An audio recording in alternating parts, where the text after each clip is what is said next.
second time. I'm calling on Senator Lynn Boylan to speak. You have 16 minutes. Are you sharing time?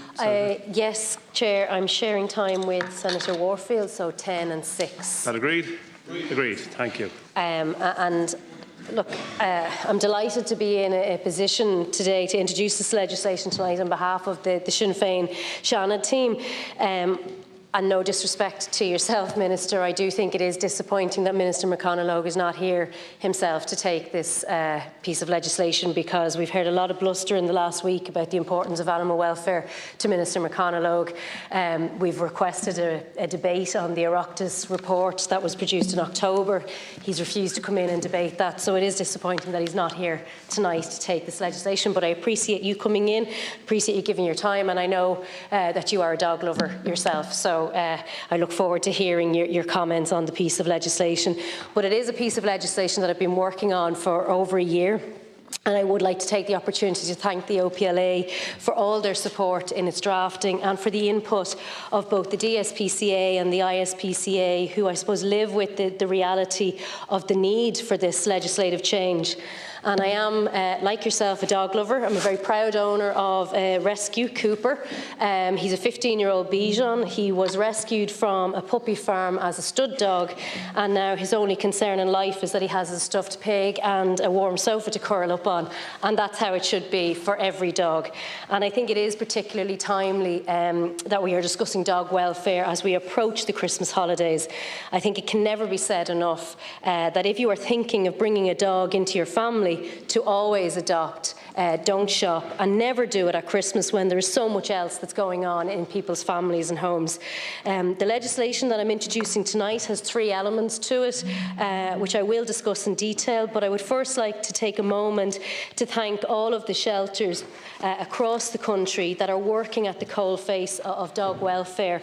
They're currently overwhelmed with the number of dogs that are being surrendered due to the post-COVID regress puppies, and many have had to close their doors to accepting more dogs while they struggle to find the homes for existing dogs in their care. As a country, I think it is time that we face up to the fact that the industrial breeding of dogs and the ease by which someone can buy a dog and then discard a dog has to change, and that's something that we should all collectively work to do. Dogs are being produced in poorly socialised conditions and then go on to exhibit behavioural problems, which is why many of them are then surrendered. Owning a dog is a 10 to 15-year commitment, and it's not something that anybody should do at a whim. The legislation that I'm bringing forward tonight would help to alleviate some of the capacity issues that shelters are dealing with by ensuring that dogs seized under the Animal Health and Welfare Act can be rehomed without delay. Section 2 of the bill amends Section 8 of the Animal Health and Welfare Act to align it with the provisions in the Control of Dogs Act when it comes to rehoming dogs that have been seized. Under the provisions of the Control of Dogs Act, a dog that has been seized as a stray or because it is unlicensed, if it's unclaimed, can be rehomed after 5 days. However, a dog seized under the Animal Health and Welfare Act must be retained until legal proceedings have concluded or they are voluntarily surrendered by the owner. And these include the seizures that, under the animal health and welfare legislation, that include the most horrific cases that we see of animal abuse and neglect, the ones that make the headlines. These are the dogs that are left in their own faeces, the dogs with urine burns, with matted coats, or kept in crates to churn out puppy after puppy. And no matter how professional and loving the dog shelter staff are, they are no substitute to a loving family home. Shelters are noisy places. Dogs can become easily stressed in such an environment. So from an animal welfare perspective, it's vital that once a dog has received any required veterinary care and have been adequately assessed, that they spend as little time as possible in the kennels. And likewise, that goes for the puppies that are seized at ports or from illegal puppy farms. They don't belong in shelters. So there's clearly a lacuna in the law as it exists. If a dog seized under one law can be homed after 5 days, whereas a dog seized under another needs to wait it out in a shelter for years, it's a lacuna that shows an incoherent approach to animal welfare.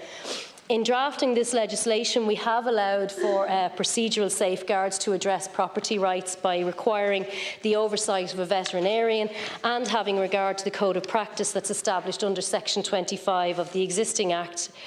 Apart from the very obvious welfare benefits from the quick rehoming of dogs, there are also significant savings for the organisations involved. And it is really welcome to see the increases in the funding for animal welfare in the last two budgets, and the government, and particularly the Green Party, should be commended for that. But it is really important that the funding is maximising the welfare of dogs. Preventing organisations from rehoming animals places a significant cost on the welfare organisation, and those costs are often unrecoverable even after prosecution. So the passing of this legislation would actually free up financial resources to help more dogs for those shelters that are really struggling with capacity issues. A second element of this legislation is the tightening up of the dog licensing system. There's been a lot of talk in recent weeks following the horrific attack on wee Alejandro, who we all, I think, agree would send our best wishes to him on his road to recovery. What happened to Alejandro should never have happened, and it wouldn't have happened if we enforced the Control of Dogs Act. In recent days, we've seen another horrific dog attack, and this time resulting in the death of 50 sheep. Dog owners do have a responsibility to know what their obligations are and to be law-abiding when it comes to their pets.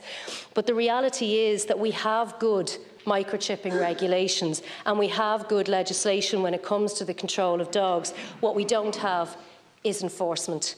There are local authorities across the island that have not even issued a single spot fine in 2021, and this is simply not a credible deterrent. Every day we see dogs unmuzzled or fouling on the streets. We all know that there are more dogs in the country than are licensed. And during the Joint Oireachtas Committee on Agriculture review of dog welfare legislation, we highlighted the need for the microchip databases to be kept up to date and for the Department of Agriculture to hold the information in a single online portal. The microchip is such an important part of the jigsaw when it comes to animal welfare and responsible dog ownership. Traceability leads to responsibility, and if properly enforced, it makes owners accountable, it helps prevent the illegal sale of dogs, it ensures the reunification of family pets with their owners, and it if properly completed, gives us a breakdown of the breeds of dogs that are in the country. Section 1 of my bill would mean that it would no longer be optional to fill in the microchip number on the dog licence form. Currently, ownership of seized animals is often asserted but rarely proven definitively. By linking the microchip to the dog licence, it tightens up the enforceability of obligations on dog owners to prove ownership.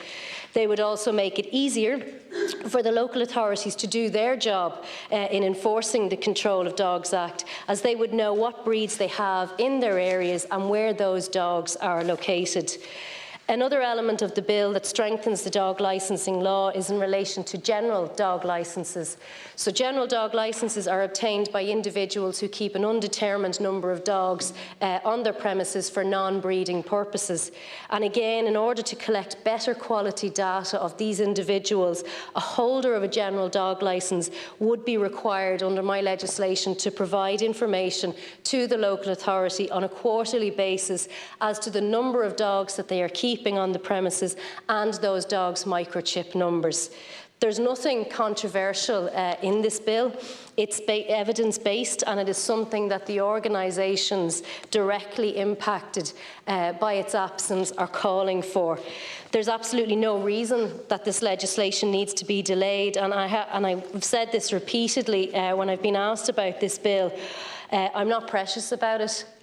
I don't want to take ownership of it. In fact, I've repeatedly said on the record to Mr Minister McConalogue, take it, own it, and just get it done. Delays mean more dogs delayed in finding their forever home. Delays mean more valuable resources being diverted to care for those dogs. So, Minister, I'm urging you, I suppose, not to oppose the bill tonight, but not to stop there, to progress this bill, to allow us in this House to use time cooperatively and to get this legislation passed through this House and then to use government time to get it through the door. You could give us a commitment here today to not only expedite it, but I'd also request that maybe you would look at getting the legal services at your facility to draft amendments to possibly broaden the scope of it to include equines and other animals, because following the drafting of this legislation, a number of organisations have come forward and said that they have the same problems with equines. And in fact, one animal rescue has spent €250,000 to date caring for 25 horses seized under the Animal Health and Welfare Act, and the owner of those horses is now seeking a judicial review to further delay the disposal of those animals onto loving homes. So last week we know it was announced with great fanfare that Minister McConalogue was carrying out a review of animal welfare legislation. I'd like him to know that we requested that at the Agricultural Committee and conducted it over a year ago, and in October we produced the comprehensive report. So I would recommend that yourself and Minister McConalogue look at those recommendations and implement them without delay. But as I said, I'm not precious about this bill. I just want to see it get enacted because it will have a real-life impact for the animals and for those people who are working around the clock trying to, I suppose, give better lives to animals that are being neglected. Well said. Thank you very much, Senator Boylan. Senator Warfield. Well, good, Acting Chair. And are you seconding the bill? You are? Second. Second. Thank you. Yeah. I'd like to commend my colleague, Senator Boylan, for her work on this issue, and I'd like to welcome the Minister to the House also. I probably don't need to welcome the Minister to the House, but overcrowding in Ireland's dog pounds and shelters is the worst we've seen in a decade. It's just the last number of weeks. Over a dozen shelters have announced that they have no more space for new dogs. On one day alone, 5 shelters closed their doors. This surge can in part be attributed to the increase in post-pandemic surrender requests from people who got pets during the lockdown.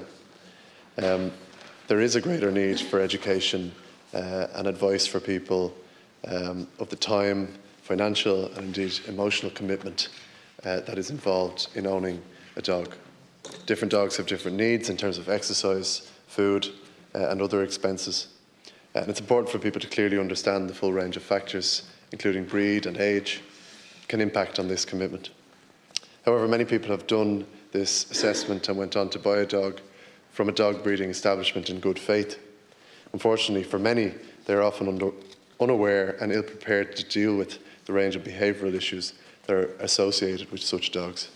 And these behavioural issues are caused by the fact that these dogs have been bred in industrial puppy farms where they are inbred and deprived of human interaction for the important first few weeks. In the long term, how can overcrowding in shelters ever be effectively addressed if the government continue to refuse to regulate these puppy farms and to end the harmful practices of inbreeding and lack of socialisation? In terms of the long-term use of shelters, the overcrowding in shelters is not a new phenomenon and cannot solely be attributed to the increase in surrenders following COVID-19. Current legislation means that animals are often kept for years before they can even begin to search for their forever home. While we all know the incredible and tireless work undertaken by those who care for animals in these situations, the reality is it can often result in the animal being less easy to home than they would have been when they were first presented. This can be due to a variety of factors, including ageing and the associated medical costs, lack of regular socialisation and other considerations. Very often the quick resolution of this process is entirely dependent on the willingness of the current owner to actively engage with the ISPCA to surrender the dog. The situation is even more precarious for puppies that are seized at ports and other points of entry to the island. Indeed, just yesterday we heard the harrowing case of one such dog who was kept for over 3 years. Even apart from the social and other implications for the animal in question, this is an expensive undertaking, and anyone who has ever used a kennel will be conscious of that. Well, the regulation, I just want to talk about the resourcing of animal shelters. The regulation of puppy farms and prolonged term use of shelters may require more long-term resolutions. The government can assist shelters in the short term as well. One way in which government can do this is by providing much needed financial assistance to shelters. In the programme for government, the government committed to a doubling of the ex gratia funding for animal welfare organisations within 2 years. Budget 2022, as Senator Boylan mentioned, provided for 3.7 million, a shortfall of 1.17 million on what the government themselves initially proposed for the same period. This is an issue where there is a consensus across all of our parties. Lynn has mentioned that we're not precious about the ownership of the bill, and that we're willing to work with all parties and none in order to progress the legislation through these houses and through the Dáil. Indeed, I'd ask all members to support us and indeed invite any of our colleagues who believe they may be able to further progress the bill to do that within their own parties as well. Let's work together, and I welcome the review of all animal welfare legislation that Lynn and the folks on the Joint Rocks Committee have undertaken. Animals are our ancient brothers and sisters. They were here for millennia before we were, and it's only right that that we give time and attention to these issues. Good night. Thank you very much, Senator Warfield. Senator McGreen, you have 6 minutes. Oh my gosh, and thank you, Minister, for coming here this evening. I suppose this is a very important discussion, and you know, every so often we see horrendous acts by dogs or onto dogs, and this entire topic comes to the fore. The media, you know, has it's all over the media, it's all in the papers, and then it goes. And I genuinely believe that each department breathes a sigh of relief that they can sit in the mess for a wee while longer, because we have been prolonging change for so long.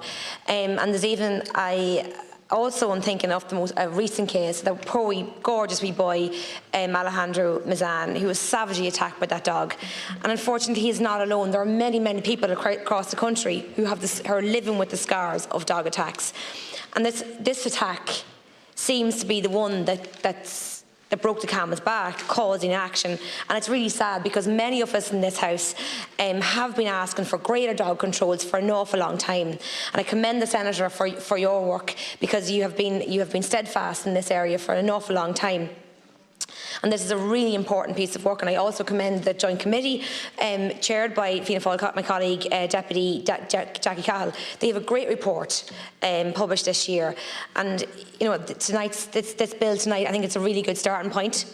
And I do think we can go further, we can be more ambitious, but it clears up very clear lacuna that has been highlighted and remedied by this bill, and this should absolutely be implemented. And a few areas that, you know, are glaring when you look into dog control, animal welfare, that, you know, that there's. And when you do any research, you can go, there's 3 departments, no single department controlling it, a huge problem. A lack of enforcement, a lack of will and successive governments to take on sole responsibility, a lack of investment in dog wardens, lack of cross-border cooperation, Gardaí not having adequate powers, no databases, and no incentive, either carrot or stick, to actually purchase a dog licence or have your dog microchipped, or actually just be a good citizen and be a good, responsible dog owner. I do very much welcome the recent intervention by An Taoiseach and the work of to ask the Minister of Agriculture and Food and Marine to convene that interdepartmental group on dogs that will consider the review current legislation on dogs across all departments. And you know, and look at how local authorities can really implement this and be more effective in implementing this. And there's lots of things that I want to highlight on this issue. You know, dog owners need to be held responsible for the damage that their dogs do. Unfortunately, again, that laissez-faire attitude and hope for that personal responsibility on dog owners have led us to a situation where desperate things have happened.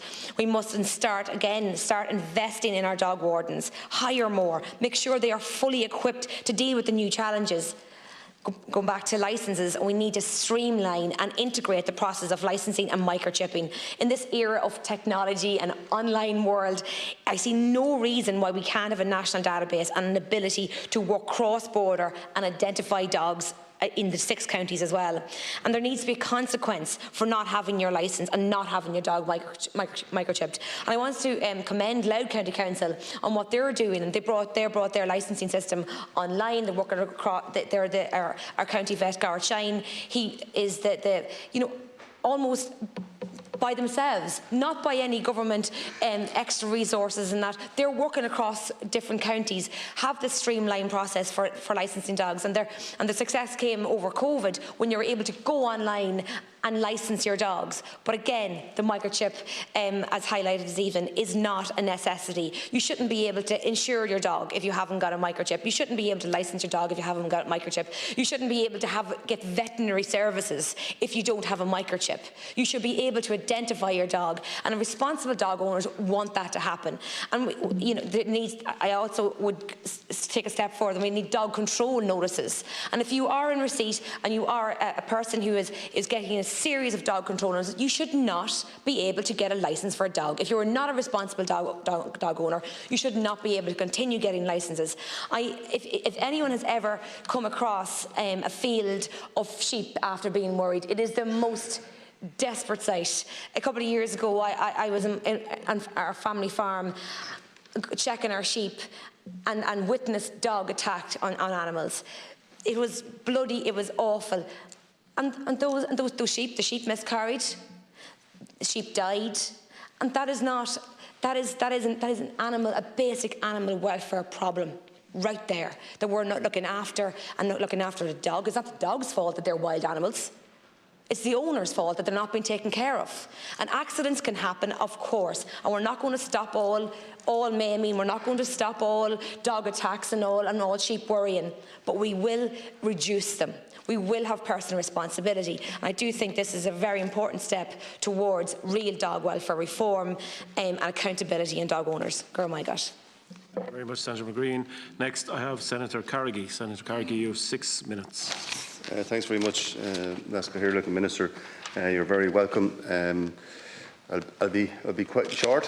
I just want to commend the bill. I think any of us that read the story or heard the story or heard the young brother of that young lad that was mauled a number of weeks ago couldn't be touched by what happened, and I think it's important that we send the best wishes that we can to young Alejandra, and I hope that he recovers.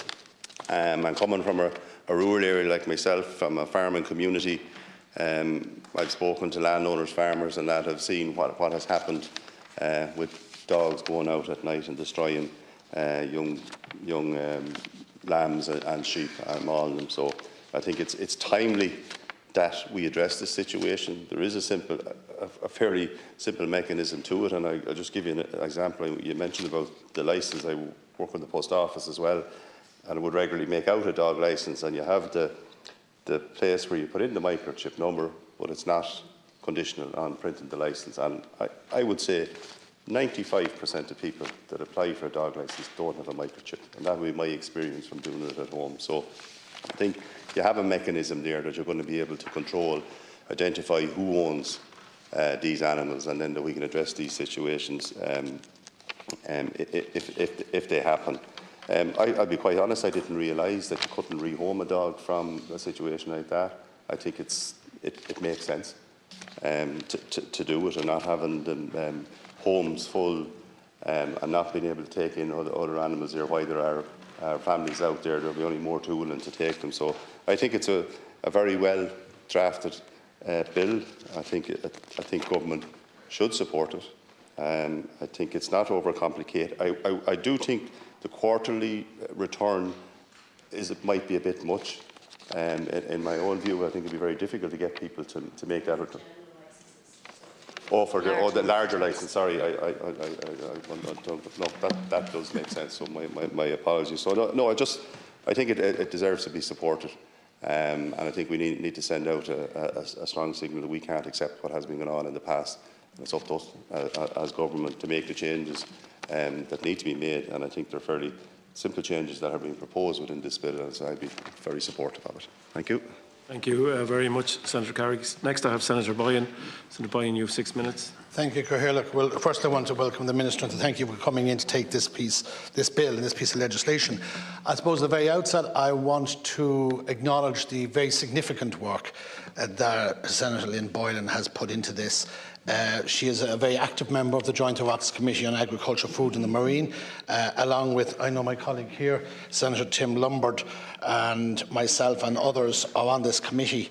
And I think one of the things that I can honestly say about Lynn from the very day I met her, she came in here, was her genuine concern and commitment for animal welfare. She has been consistent about it, and she's consistently raised it at every opportunity on the Joint Oireachtas Committee on Agriculture and the Food and the Marine. And indeed, she's a champion of animal welfare and is greatly respected amongst her colleagues on that team. And so much so that a lot of space is provided to you, you'll agree, Senator, in the committee to advocate on behalf of animal welfare, and you bring a vast knowledge and empathy and commitment to the subject, and that's clear from anyone who talks to you, and it's clear from the committee. I'd strongly recommend that every member pick up a copy of this report that's dated October 2022, and indeed Lynn was very instrumental in pursuing all aspects of this, and there's 13 recommendations within it, all very reasonable. And actually, when you start delving into it, and I also want to take this opportunity to thank the people that you secured and asked to come forward as witnesses, really important people that had a significant contribution to make to the debate in terms of people with animal welfare experience and people with real knowledge and expertise in this area, and then to pursue it. It's not always easy in a committee where you don't have a big majority, and don't forget the government hold a majority in all of these committees, to get such significant and strong and robust recommendations, all 13 of them. I suppose two that jump out at me when I read the bill again today, and two that I want to share with you because I think they're very significant.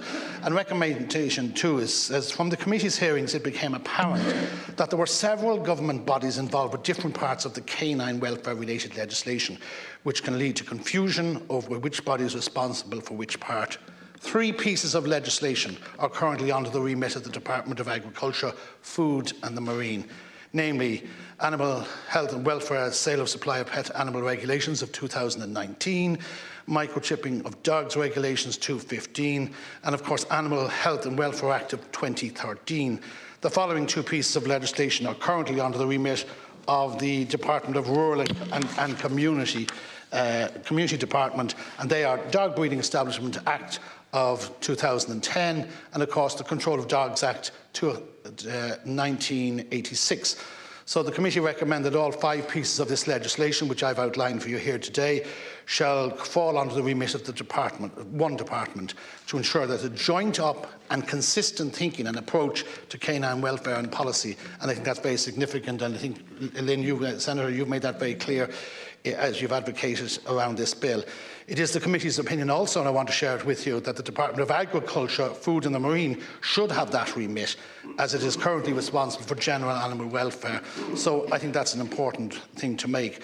Also, I thought really startling and frightening and disturbing, it was item number 4. The committee is also concerned that canine fertility services are being performed illegally by untrained people. The committee heard in evidence before us that artificial insemination techniques can be invasive and dangerous to a dog. Canine fertility services should be regulated in order to prosecute illegal occurrences of these practices. However, given surgical artificial insemination carries huge risks, even when performed in a controlled, sterile and surgical environment, the committee recommends a complete ban on surgical artificial insemination of our canine. So, in essence, I very much support every aspect of this bill. It carries on at the same theme of a lot of the work that Lynn already had produced in the committee, and the committee wholly endorsed all of those recommendations. So I just would like to say, hopefully we can collaborate. We don't always need to be dividing in these houses. This is one of the great things about the Seanad. We talked about Seanad reform the other day, and we talked about the things that we do well. And one of the things we do well in this house, on general issues like this, we can collaborate. It's not a them and us. We all share the concern of animal welfare, and I think, Minister, and I know you do, particularly you, and I'm glad that you're here taking this piece of legislation. So look, I will be supporting it, my group, my team here will be supporting it, and we wish this passage of this legislation through speedily. But I particularly want to thank the proposers in Sinn Féin for putting it together in a very comprehensive and simple way to read, but in a very meaningful. And if this is enacted, this will be really, really effective animal welfare legislation. And I finally finish by thanking all the animal welfare groups that did come to the committee, that have shared their stories with us. And I just want to finally say one thing about Minister Charlie McEnloe. To be fair to him, he has a commitment in relation to animal welfare. He has rolled out only recently additional funding or government funding for animal welfare charities. But there needs to be more. It's not all about money. It's about bedding down in legislation protection for animal welfare, and I think this really is the key and will be the success of this legislation. I commend this bill to the House. Thank you very much, Senator Boylan. Next I have Senator Annie Hoey. Senator, you have 6 minutes. Lask Hirlock, and first of all, I put my own personal support of this bill on the record, of course, along with that of the Labour Party. It is very timely and it is very welcome, and we've had actually quite a number of animal welfare discussions in here over the years, so it's certainly, I'm sure, no surprise where I'm going to fall on this, and I particularly want to commend Senator Boylan for all her work, not only on this bill, but in relation to animal welfare overall, and particularly canine welfare, a topic that we all, I think, is in a lot of people's psyche around Ireland as being like an important thing, and we kind of consider ourselves animal lovers here in Ireland.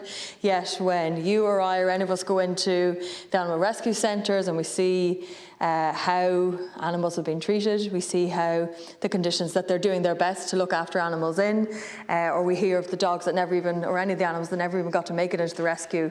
I think that certainly shines a mirror and holds up a reflective light on this notion that we have in Ireland, that we are a country overall of animal lovers. And it is unfortunate that there are people who give real, genuine animal lovers from all sorts of backgrounds a really terrible name, because the cruelty that I have witnessed and the cruelty that any animal rescue will have witnessed is incomprehensible. It always beggars belief that in 2022 we are still seeing stories on the news, seeing stories being shared into our timelines weekly, daily sometimes, depending on how many pages you follow, like myself, of really upsetting animal cruelty. So I just want to commend Senator Boylan and Sinn Féin for bringing this particular piece of legislation, and which would hopefully tackle some of the issues and the outliers and the problems that there are in this. I think we can always amend Irish law regarding to animal welfare to make it better. You know, there's no question that the Health and Welfare Act in 2013 was a significant step forward for animal welfare in Ireland. There's no question about it. And this is a really positive piece of legislation that will hopefully help make that a better and a stronger piece of legislation. I think part of the challenge that we have when we're talking about this topic is, as I've mentioned, getting people to change their perception or their shift. I think that all is not well in relation to this area. You know, we see the don't adopt, don't shop, and we see all of these ads and people buy their cards to support the sectors. But I still am not entirely sure that people are as fully switched onto the situation as much as they could be. I just want to take a moment just to reflect on some of the penalties regarding to animal welfare, and of this legislation obviously proposes a much higher increase in some of the penalties for breach of that, you know, such as the shift from the €100 for a person found guilty under this act should be liable on summary conviction to a Class B fine or imprisonment for a term not exceeding 3 months, or on conviction or indictment to a fine not exceeding €250,000 or imprisonment for a term not exceeding 5 years, or both. And that section is obviously more so regarding to abusing of dog licences rather than directly to animal welfare, which I suppose I'm more talking about. But I think any sort of increase in penalties or legislation, so as is referenced in this piece of legislation regarding dog licensing, should and could lead to less animal abuse or animal mistreatment situations. And previous speakers have outlined the licensing situation and the impact that has. When we were doing a bit of research earlier on, just looking at what kind of sentences people have been given over the past couple of years for animal mistreatment or animal cruelty. And in 2018, a judge in Ireland gave a suspended sentence for the breach of Animal Health and Welfare Act due to the fact that the prosecutor was on prescription drugs at the time, and the judge said that he was a contributing member of society, so it was better if he's not in jail. And I'm not a particularly big advocate for lopping people into jail kind of at wild abandon, but convictions in this area and penalties in this area are lacking. They are not, I think they're very poorly enforced. I think part of the reason possibly that they're very poorly enforced is because we rely so much on animal welfare charities, particularly the ISPCA and the DSPCA, to be the ones who are actually going out to inspect animal welfare breaches. I know that animal welfare charities have received funding of more than €5.8 million, and this is a €2 million increase over the past 2 years, and it's not to be sniffed at, but it's still a very small amount when we look at the 91 million allocated to the Horse and Greyhound Fund. And we only sat in here a couple of weeks ago talking at length about that. And I want to put on record, I've spoken about this before, our animal welfare reinforcers are desperately underfunded and rely mostly on charities. And I think we can create laws and regulations, and I hope that this bill does get government support and moved along, but without adequate funding, not much is going to change. And I'll end on this. According to the ISPCA, it takes €50,000 to keep one inspector on the road. So if every single penny of that 5-point-whatever million was invested just into inspectors, that would still only give us 116 inspectors. And to me, that doesn't seem like enough inspectors. And that's if every single penny of the money that goes to all of the charities was invested in inspectors. So we are woefully under-resourcing and under-supporting the people who are going to be regulating not all of the areas in this bill, but a number of the areas. So I just want to say that, again, we fully support this bill. We commend Senator Boylan and Sinn Féin for bringing it forward. There's no question in this House, as I said, about my own thoughts on animal welfare and particularly on canine welfare, but we do have a long way to go, and I hope that the government will seize this opportunity to use this piece of legislation to move us to where we need to be a little bit closer. Thank you. Thank you very much, Senator Hoey. I want to call on Senator Vincent P. Martin. Senator, you have 6 minutes. And I'd like to begin by welcoming Senator Pippa Hackett, Minister Hackett, not as much to the Chamber as to that particular seat in the Chamber. It's always good to see you there, and I know you have a keen interest in this subject matter of the bill tonight. And I'd like to secondly commend the Sinn Féin Seanad grouping for putting together a most worthwhile bill, because this bill further strengthens provisions in the animal health and welfare legislation in relation to dogs, particularly to rehome puppies when they're seized at ports coming into this country illegally. At the moment, when dogs are seized by authorities, they must be housed in kennels while they wait for the offences to come to trial in court, which can take months or years. The current situation also results in significant costs for welfare organisations like the DSPCA, costs that are not always able to recover or recoup in court. This bill also seeks to tighten up the enforceability of obligations on dog owners to prove ownership of their dogs by linking the microchip to the dog licence. This will help in court cases where ownership of the seized animals is asserted but rarely proven definitively. It's a good bill for animal welfare. The Green Party has always been supportive of legislation that supports animal welfare. Green Party Queen's Gloss policy in this area states, including, animals have the right as sentient beings to be protected from maltreatment and abuse at the hands of humans and to live in accordance with their natural instincts and needs. Puppy farms, which I know you have a particular interest in, Minister, and you're doing fantastic work. While many good dog breeding establishments exist, there are unfortunately many that have been very poor animal welfare conditions. There are stories broken each year uncovering illegal dog breeding farms. Puppies rescued then must be rehomed, which is a considerable cost to organisations such as Dogs Trusted Society for Prevention of Cruelty to Animals. We do not have enough dog wardens. Freedom of Information released to the Irish Times this very week shows that there are 60 full-time dog wardens for 192,348 licensed dogs in Ireland, equating to 3,205 dogs per warden. This is not good enough. There is no surprise that dog wardens are overworked and unable to perform their duties sufficiently and to the best of their ability in an effective way. Tougher restricted breed laws will stop dog attacks. Restricted breeds are dog breeds that are aggressive and violent. We all heard that awful case in Waterford last week. The boy who was attacked by a dog off the lead in a park and has suffered life-altering injuries, and my thoughts and prayers go to him and his family. Not enough enforcement of illegal dog behaviour. Most counties in Ireland imposed just a few dozen fines over the 3 years between 2018 and 2020, with almost all fines falling within 3 categories: lack of dog licence, lack of proper control, or fouling. Countrywide, just 6 fines, I understand, were given in respect of restricted dog breed legislation for dogs unmuzzled or off lead. And also in respect of this bill, which I said I welcome tonight, it's important to mention at this time of year about dogs given as presents at Christmas. I think of the Dogs Trust have relaunched their campaign to the public not to give puppies as presents for Christmas. Every January, Dogs Trust receive unwanted puppies and need to rehome them. This comes at significant cost to the charity.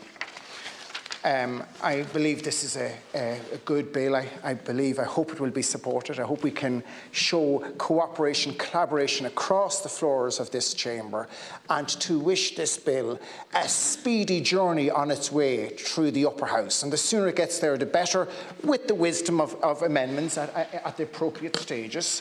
And also, let's get it into the Dáil and make this happen. Goramila Margav. Thank you very much, Senator Martin. I want to call on Senator Alice Mary Higgins. Senator, you have 6 minutes.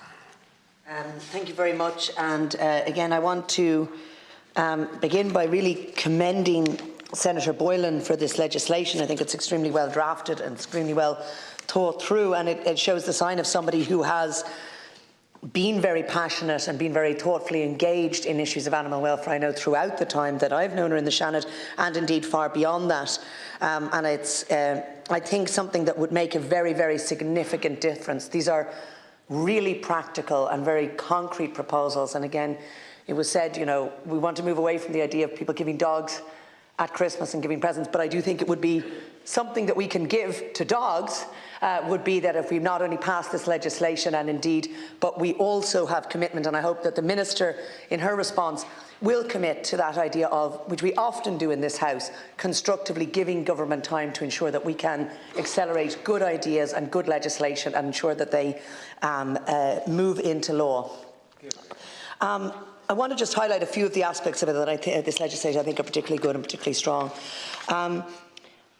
In respect of ownership, what I think is really important is that, you know, the ownership of dogs is not something that is, you know, should be or could be left in an ambiguous way, that it has to be subject to really proper regulation, proper conditions. You cannot just simply, dogs are not something that can be simply property in the simplest sense, without proper conditionalities being attached to that. And I think the provisions here of ensuring the requirement that we already have in terms of a general dog licence is strengthened by the provisions in Section 1, which will ensure that that dog licence, as I say, not just the dog licence or the general dog licence, is strengthened by ensuring that those dog licences genuinely match and can be shown to match the particular dogs into which they relate. And again, this is what the legislation does. It says, you know, it's not simply I have a licence to have a dog and this may or may not be the dog, or indeed to own dogs in the abstract, but it is specific. And I think it's a very, very reasonable provision to require that persons who have a dog licence should be able to demonstrate through the use of a microchip that this dog licence pertains to this specific dog. And in the case of those who have a general dog licence, it is even more important, because there really is a vulnerability when you have somebody who has a general dog licence for a number of dogs, whereby you may have the laundering of dogs